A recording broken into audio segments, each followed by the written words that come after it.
Okay, so today we're going to do a graph theory proof. So this one basically is, it's a problem. What we have to do is we have to take it and convert it into a graph theory problem and then solve it. Right? That's basically the proof we're doing. So we have to prove that in any group of two or more friends, there's at least two people that have the same number of friends. Okay, or well, more specifically, you can just say, in a group of two or more people. Okay. Like, it doesn't have to be like friends, but just people in general, right? So what we want to do is I want to take this problem and then convert it into some sort of graph theory problem. The first thing is people. Obviously, you can represent them with vertices, right? A vertex is just, well, a vertex is just a dot, right? So this dot can just represent a person, right? And then a line between two dots or two vertices, right? This can represent the fact that these two persons, are friends of each other, right? So if there's a line between these two vertices, that means that they are friends of each other, right? And specifically for this graph theory problem, we're only going to use a simple graph, or we're going to deal with simple graphs. And what that means is that we're not going to deal with either multiple edges or with loops, right? So a loop would be something like this, right? Where it's just this vertex and it connects to itself, right? With this vertex.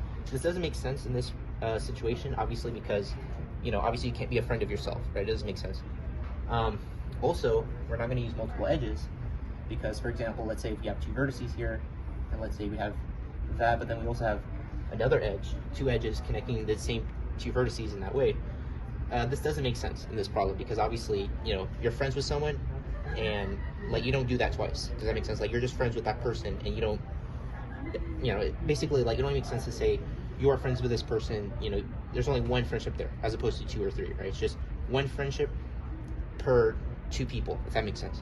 So we can't use this and we're not going to use this, so we're only going to work with a simple graph. Okay, so what we're going to do is that we're basically saying that when we have two or more vertices, there's going to be at least two vertices with the same number of friends.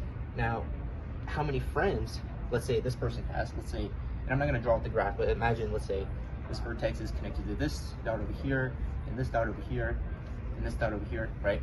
So this vertex has three friends, right? Because notice how there's three edges here. And that is represented as a degree, right? So the degree of a vertex basically means how many edges are connected to this vertex, right? So this tells you how many friends this person has, right? This person has three friends, for example, right? This person has one friend, this person has one friend. You get the idea. So a way we can rework this into a graph theory problem could be that, I can say prove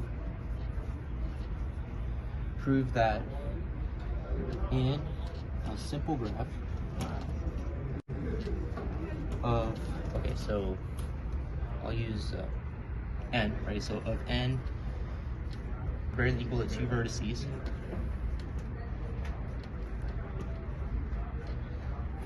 so it's at least two vertices have the same degree.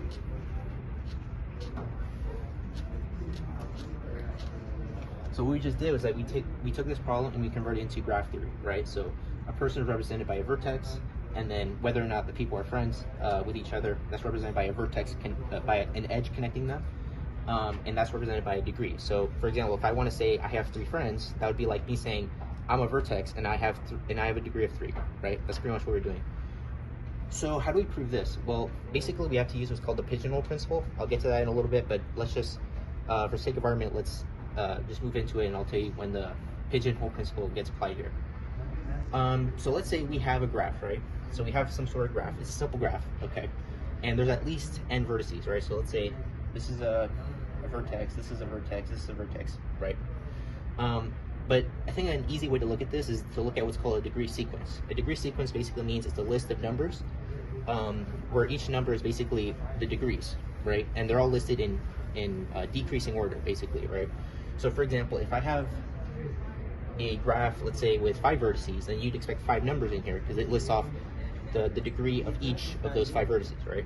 So let's say if it were like 5, 3, 3, 2, and 1, this is a degree sequence, right? Because, for example, this vertex over here has a degree of 5, right? Meaning that there's 5 edges connected to it. And same thing, this one has 3 edges connected to it. You get the idea. So basically what I want to show is that I want to sort of prove by contradiction that this is true, right? So here's how we're going to do it. So let's say I have a graph with n vertices, right? So there's n vertices, right? Okay, so if there's n vertices in a graph, the highest degree that any vertex can have in this graph is n minus 1, okay? And the reason why is because, for example, let's say if I have, let's say 5 vertices in this graph, right? I'm not going to connect them yet, but just to get an idea, what's the highest degree that any vertex could have? Well, it could be connected to this one, connected to this one, connected to this one, connected to this vertex right here, right? Now, there's no loops, right, because this is simple. There's no multiple edges. So the highest vertex that this can have is, well, there's 5 vertices in total. We have 1, 2, 3, 4, right? So that's 5 minus 1, that's 4. So the point I'm trying to make is that any one vertex in any simple graph, if there's n vertices there, the highest degree that a vertex could have is n minus 1, right? So for example, if we had a degree sequence of a graph with n vertices, it would start, and I want to start it off this way, so that way we can have each degree having a different number, right? Because if we had 2 degrees with that were the same number, then this would prove our point, right? But we don't want to do that, right? We want to kind of show how, if we want to make sure that each degree is a different number, then it's going to lead to a contradiction, right? So, which will prove the point that we're trying to make. So we start off with n minus 1, right? And then this one is n minus 2. And this one is n minus 3. And we keep going and going until we get to 0. Okay. And the reason why this has to be 0 is because of the fact that if you keep going, there has to be n numbers here. Does that make sense? So let's say, for example, if we wanted to do the degree sequence of this, right? Well, obviously you'd have 5 numbers that you'd be listing out in the degree sequence because there's 5 vertices, right? So let's say if this guy was, you know, whatever, let me just, you don't need to see that right now. I just wanted to use that to explain degrees and everything. Basically, let's say if I had a graph that had 5 vertices, right? So n would be 5. So you start with 4, 3, 2, 1, and 0. Okay. Now specifically, I need to have 5 numbers here because the amount of vertices we have is 5, right? Also, we start with 4 because we want to put in as many numbers as we can into this, right? So that way we can ensure that each number is different from each other, right? If I had a 4 here and then a 4 here, you know, that wouldn't make sense because I'm trying to prove that, right? So we're trying to assume that this is not possible and that we could have a graph where, a simple graph, where all the degrees are different from each other. Now, this is where the contradiction comes in, because notice, this vertex, but basically the vertex with degree 4, in order for this to be true, you would have to have 4 edges connected to this graph, right? I mean, to this vertex, right? So if I wanted to graph this out, it would be like, okay, this, you know, whatever vertex that this degree is referring to, it would have to have 4 edges. This, and this, right? So you could see how it could work, right? Because these 3 other vertices could connect to it, right? Because, you know, this one has to have at least 1 vertex connected, you know, at least 1 over here, right? So basically, these guys could potentially connect to this vertex, okay? But the problem is that the last vertex has a degree of 0. Now, if a vertex has a degree of 0, it is not connected to any vertex whatsoever. It has no edge connected to it. So this is a contradiction, obviously, because in order for this guy to have 4 vertices, he would have to connect to all the vertices that are out there. But at the same time, this guy has a degree of 0, and so he cannot connect to this. So in other words, this degree sequence is not graphical, okay? So in order to fix this, in order to have a degree sequence that's actually graphical, you need to repeat a number that's here, right? Of course, you cannot have 5, 6, 7. You can't have a number that's greater than or equal to 5. And the reason why is because the amount of vertices you have is 5, right? And we're dealing with a simple graph, okay?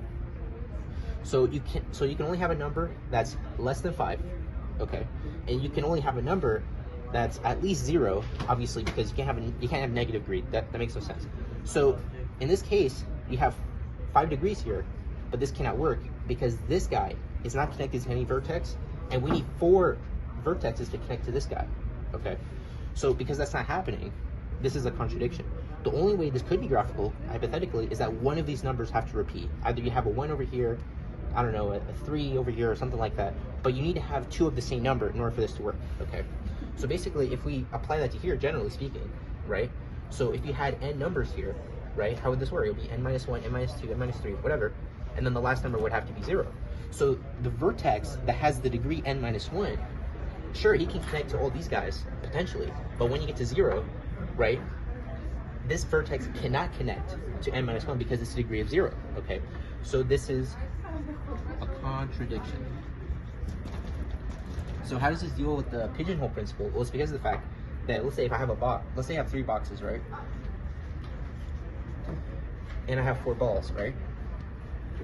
The thing is that if I want to take each ball and put it in a box, well, obviously, you know, I can try my best. I can say like, well, I want to make sure only 1 ball is in each box. But, you know, at the end of the day, you can do this.